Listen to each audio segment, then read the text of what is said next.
OK， 大家好，我係 Raymond。今次我哋就去到 Vivo X Fold 5喺台灣嘅發布會。咁今次呢個係國際版嘅，就同我哋香港買到嘅版本會一樣啦。咁今年比較輕同埋薄嘅大尺寸摺疊手機，我哋呢一部都係第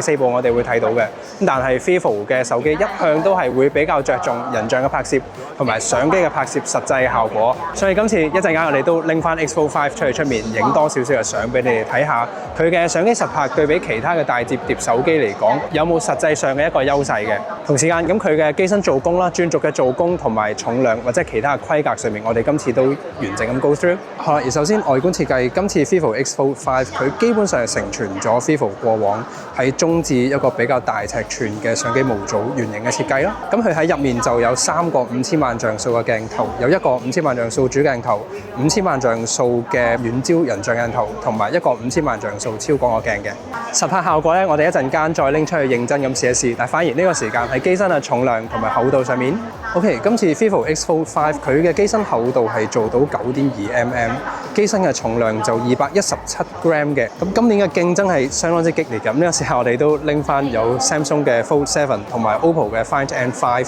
嚟緊我哋都會再等埋 Honor 嘅 Magic V5 去登場時間，再做一個大比拼。咁實際上面嘅數字就係 Samsung 係 8.9mm。OPPO 係 8.9mm， 而佢係 9.2mm 嘅，多咗 0.3mm。你喺呢個 angle 可以睇到佢哋嘅差距唔算係十分之大。咁呢個係 Vivo X Fold 5、OPPO Find N5， 而呢個係 Samsung 嘅 Fold 7。重量上面啦 ，Vivo 嘅 X Fold 5佢亦都可以做到同 OPPO Find N5做到同一個水平係217 gram。咁 Samsung 係215 gram 啦，輕咗2 gram， 都係唔係一個好大嘅差距。但就反而佢喺國際版上面有6000mAh 嘅電池，應該會係而家市場上我哋揾到最大電嘅。同埋佢入邊有一個大面積嘅均溫板同埋液體散熱系統，咁都係一個摺機上面個散熱係重要啦。Anyway， 轉軸嘅承托力同埋實淨嘅程度，最細嘅角度大概就喺呢一度，最大嘅角度 around 呢一個位啦，再大佢都會落咗去。咁呢個大角度嘅轉軸圓庭嘅效果，反而我自己最大嘅用途咧，會係旅行自拍嘅時間。反而喺呢度 X Fold 5係有支援到 IP58、IP59 同埋 IP59 Plus。咁呢個9 Plus 嘅等級，其實係代表佢喺水入面可以接到1000次呢個認證。而 IP58佢雖然啦唔係去到而家 IP6等級嘅完全防塵，咁但係佢都係而家摺疊手機上面應該都係最高級別嘅防塵等級。而8就係可以完全浸喺水入面應用啦，當然係有一個指定嘅水深。9就係可以我哋係放到去80度嘅高溫水柱同埋一定壓力嘅水去噴射都係可以通過嘅。反而係熒幕嘅光亮度同埋規格上面，今次內外熒幕喺 X Fold 5上面做到對等嘅，咁係有4500 nits 嘅最高光亮度，去到而家頂級旗艦機嗰個水準。而佢係做到120Hz嘅高刷新率，咁佢外熒幕去到6.53吋，內熒幕係8.03吋。熒幕比例上面，咁佢嘅外熒幕感覺上或者係心理作用因素影響，佢稍微會窄身少少嘅。咁而 Z Fold 7就係21:9啦。咁呢一個都係好近嘅一個數字，接近21:9啦。內熒幕方面，佢都係而家其中一部最大嘅，去到8.03吋。咁而佢喺相機嘅設計內熒幕上面，佢就擺咗去右上角呢個位置。對稱感嚟講，我自己會認為放喺中間咧就會對稱一啲嘅感覺。但係放喺側邊嘅話，咁的而且確喺睇片嘅時間，特別係如果你睇翻電影21:9或者16:9片，佢就會 exactly 喺咗呢個黑邊嘅位置，就其實唔會太影響到畫面內容嘅顯示。呢個對比之下，其實 OPPO 反而佢係8.12吋，稍微係最大嘅。Samsung 就係一個8吋嘅內熒幕，而 Vivo 係8.03吋。機身嘅尺寸上面 Vivo 今次佢都係 among 最大嘅大摺機，咁佢同 Samsung 其實係比較近，反而 OPPO 係會大咗0.1個圈，大少少。而熒幕嘅規格，佢喺 Netflix 亦都係有支援到 L1 嘅認證，同埋有支援到 Dolby Vision HDR 嘅內容格式。咁內熒幕同埋外熒幕都一樣嘅。摺頻嘅控制上面，咁今次而家我哋喺呢個大燈嘅位置，同埋都係有啲戶外嘅光採光入嚟。咁我哋特別去反射嘅時間，你會睇到喺呢一度仍然隱約有一個摺頻。但係佢相對係我自己啦測試過嘅摺機嚟講，都係一個數一數二比較淺嘅摺頻，真係挑戰下佢極限。大致你會見到佢都平整，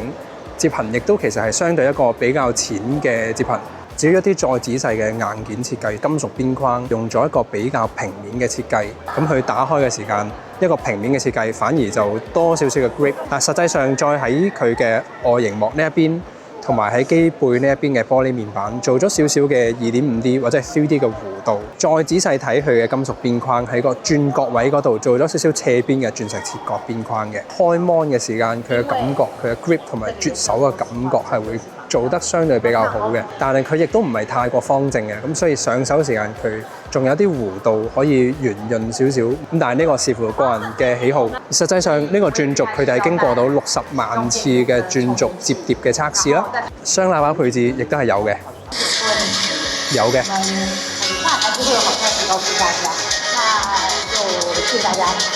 好啦，至於 Vivo 大摺機嘅操作界面上面，喺 X Fold 5嘅界面設計上面，佢都係有類似用咗一個平板咁樣嘅 taskbar 嘅設計。咁喺呢度就放咗有3個常用嘅應用程式，而喺呢邊就有4個 favorite tabs 嘅。咁我哋係可以長撳去隱藏，長撳呢個位去開返。而呢個就係所有應用程式嘅目錄。咁喺佢嘅菜單入面，就可以長撳一隻應用程式，拉到去熒幕嘅側邊，再放手，就係佢嘅多重視窗嘅。我哋試下佢最多可以開到幾多隻 Apps 嘅。好啦，咁佢最多就係左邊同右邊 side by side 嘅2隻應用程式。咁擺喺中間都可以用浮動視窗嘅形式再去用第3隻。我哋試下第4隻 App， 第5隻，第6隻。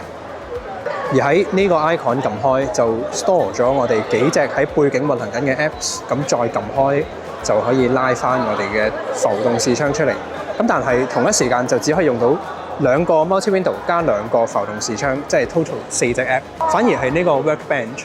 呢個界面係一邊就用咗一個比較大尺寸嘅範圍去顯示一隻應用程式，咁而呢一度係可以快速咁去切換。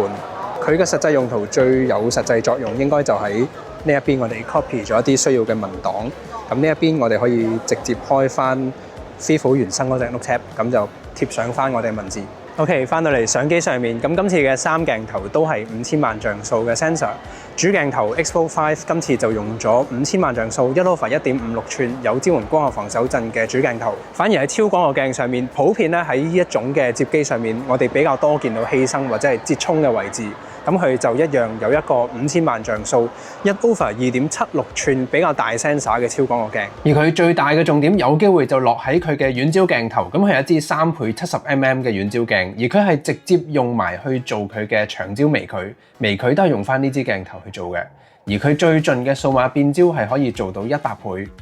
再加上佢嘅硬件係去到1over 1.95寸嘅 sensor 同埋 f2.55 嘅大光圈。咁呢2張相都係10倍街景嘅時候影一啲風景相嘅，咁但係佢仍然係出到一啲好似無損變焦咁清嘅，你可以睇到嘅屋頂嘅磚牙同埋樹幹啦，或者係樹葉嘅細節。雖然咧佢嘅無損變焦5000萬像素啦，應該就去到6倍嘅，咁但係佢出到嚟10倍嘅時候仍然係極之清晰嘅。咁呢組我哋就喺現場再 zoom in 睇一啲遠處嘅細文字，應該都係極高倍數變焦比較實用嘅用途嘅。咁同時間咧，佢去到3倍嘅時間係極高清嘅。再去到10倍嘅時間，其實佢個清晰度係可以愛嚟做 framing， 影一啲真係街拍嘅創作。而再去到50倍，佢嘅數碼化其實都唔算明顯嘅，啲字係都清嘅。咁呢個遠焦鏡嘅真實力，我哋試多一組啦，喺100倍極高倍數變焦嘅情況之下，咁去到呢度係10倍啦，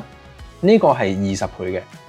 20倍其實仍然係一個比較高嘅銳利度，100倍嘅時間啲字都仲係清晰。咁佢嘅 AI 算法係有到位嘅。咁 Vivo 嘅摺機反而都真係配合咗佢哋摺機個特性。好啦，呢個咧就都唔係 X Fold 5唯一獨有嘅功能啦。咁但係佢都係可以咁樣啦，再 mix and match 加翻 Vivo 嗰套蔡司認證嘅調色，同埋有佢哋嗰啲人像模式啦。Vivo 預設嘅今次就有黑白，有之前我哋見過嘅 Textured、Vivid， 呢個係原生設定嘅。咁仲有蔡司認證，咁呢個係比較柔和平實嘅色調。反而今次係加咗3個呢度嘅菲林模擬嘅色調。呢個係 Classic Negative 一個負片嘅效果，Classic Positive 嘅菲林模擬，同埋有 Blue 嘅。喺我自己睇入面 Blue 呢個帶藍色冷色調嘅效果同埋 Classic Negative 都會係我自己比較中意嘅。咁佢喺影景或者影人嘅時間，其實都係比較容易影到一啲，或者係我自己啦，真係比較偏好嘅偏冷色調帶少少綠色色調嘅效果。人像模式嘅運算準確度咧，陣間我哋再仔細睇。但係呢個時間反而我哋睇下3個鏡頭對於 HDR 或者係顏色呈現上面嘅表現嘅。主鏡頭啦，佢喺高光位嘅雲層細節可以拉到啲細節翻嚟，同時間冇犧牲咗人像。我本身着比較深色衫嘅，咁佢啲 texture 都出到嘅。好啦，超廣角，咁佢呢個位都係出到高光嘅穿透，同埋高光位臨日落嗰個黃橙色都可以拉翻嚟。遠焦鏡頭實力都睇一睇，咁都係喺高光位又拉翻個黃橙色日落嘅位置，而暗處人像嘅位都係有一個相對光嘅曝光。好啦，夜拍嘅表現相信都係你哋期待已久噶啦。咁今次呢個 Vivo 3個鏡頭相對都係主流旗艦嘅級別，未去到 Ultra 超旗艦或者係攝影旗艦，但係都係主旗艦啦嘅等級嘅 sensor size。反而咧係要睇一下佢嘅蔡司 T-Star Coating， 喺呢啲嘅高光位嘅位置，佢冇出現一啲圓光嘅情況。而佢喺呢個遠焦鏡頭，咁佢有佢嘅真實力嘅，咁佢極低光呢啲位置都係出到一個鮮豔同埋 sharp 嘅成像。咁整體咧就配合翻頭先我哋講到佢有菲林模擬嘅效果，咁喺唔開呢啲菲林模擬嘅時間，其實呢部 Vivo 就可以出到一啲高光位又拉翻嚟，而暗處亦都係有提光亮翻，可以有個均勻嘅曝光。但係同一時間你亦都係可以運用一下佢嘅菲林模擬效果，獲得一個比較大嘅對比度啦，同埋一啲色調嘅，咁就可以模仿翻一啲菲林相機嘅效果。而實際上先撇除咗人像模式，佢嘅光線嘅運算同埋低光嘅表現啦，咁佢都係有住一個旗艦機嘅水準，而佢係出現一部摺機上面，咁佢好有可能咧會係而家目前影相最好嘅大摺機嘅。但係當然呢個留待我哋之後嘅終極大比拼，要真係驗證一下今年唔同品牌嘅大摺機啦，佢哋嘅相機實際出嚟嘅效果個分別喺邊一度嘅。而呢幾個嘅色調其實就可以再喺人像模式上面，而喺呢度額外佢係多咗一個 CCD 嘅模仿 CCD 相機，咁佢呢個就會配合埋佢嘅閃光燈，亦都係 Vivo 嘅人像模式，佢喺呢度就有齊晒所有我哋喺 X200系列旗艦機上面見到嘅所有高光嘅 bokeh boss 嘅散景運算效果，全套有晒啦。咁今次個發佈會我都冇特別拎翻手機個腳架，咁直接都係座台咁嘅形式，去到唔同嘅地方其實都可以做到一個 timer 嘅 selfie。咁就疊加頭先我哋講到嘅菲林模擬嘅 filter 啦，咁而佢嘅邊緣運算上面，咁呢個後面都係一啲複雜嘅樹葉啦，咁佢係完全銳利，完全過關。今次比較多嘅人像相咧，其實都係咁樣形式，就咁就放喺度，用翻摺機嘅效果去做到自拍嘅。咁而人像模式佢係識得喺前景呢個 foreground 嘅嗰塊葉係模糊化嘅，而喺我人像後面嘅位置亦都係模糊化嘅。人像嘅頭髮絲嘅邊緣就做到極之準確嘅邊緣運算嘅。亦都係再疊加咗佢嘅人像模式係有支援到 HDR 嘅運算，咁喺高光位喺我人後面啦嘅高光係有拉翻嚟。人像嘅邊緣運算喺呢個後面人佔畫面比例比較少啦，企到遠嘅位置都係極之銳利準確嘅去同呢個樹葉嘅運算。反而喺遠焦鏡上面企到同手機嘅距離再遠啦，咁係再 challenging 嘅。咁呢一個亦都係個側面嘅輪廓剪影，咁佢係一條條頭髮絲係極之準確嘅銳利，咁呢個黑科技嚟嘅，咁亦都係 Vivo 其中一個特點或者係佢嘅強項之一。咁係佢嘅人像模式的確咧係喺個算法，特別喺頭髮絲嘅邊緣運算啦，或者喺美顏效果上面啦，係有住佢嘅優勢。好啦，翻到嚟之後喺效能同埋電池續航力上面，咁今次佢就應用咗一個6000 mAh 嘅電池。喺國際版上面，即係香港我哋買到嘅版本都係均一有6000 mAh 嘅，咁應該就係而家市場上我哋揾到電池最大嘅大摺機，而佢係有支援到80W 嘅快速有線叉電啦。而喺效能上面，今次就應用 Snapdragon 8 Gen 3處理器，佢就唔係而家最 top 最新嗰隻 Snapdragon 8 Elite 嘅，但係 Snapdragon 8 Gen 3都唔係一個弱嘅處理器啦。實際上面其實我哋都係唔止一部啊！今年2025新出嘅 Snapdragon 8 Gen 3手機喺 Genshin Impact 上面，咁佢實際上一樣可以用到最高嘅畫質，我哋試下所有嘢校最高60 FPS 嘅。好啦，完美流暢。咁再加上今次喺呢個 Vivo X Fold 5上面，佢就有一個大面積嘅均溫板，同埋有液體散熱系統嘅。目前我哋上手時間有限啊，咁所以實際嗰個效能跑分，同埋特別係1個鐘嘅高壓應用同埋打機嘅測試上面，咁密切留意我哋稍後嘅大接機終極大比拼啊！但係實際上而家我哋嚟睇，佢都喺而家嘅最大型遊戲啦 Genshin Impact 上面用最高畫質，咁佢都係可以基本上完美流暢，內螢幕同埋外螢幕冇問題啦。而最後喺香港嘅售價上面，今次喺香港就有1個版本，有16GB RAM 同埋512GB嘅 storage， 售價係11198嘅。咁喺台灣就8月1號正式開賣啊！咁喺呢度我哋稍後有香港嘅消息喺下面 description 嘅位置再完整補完俾你睇。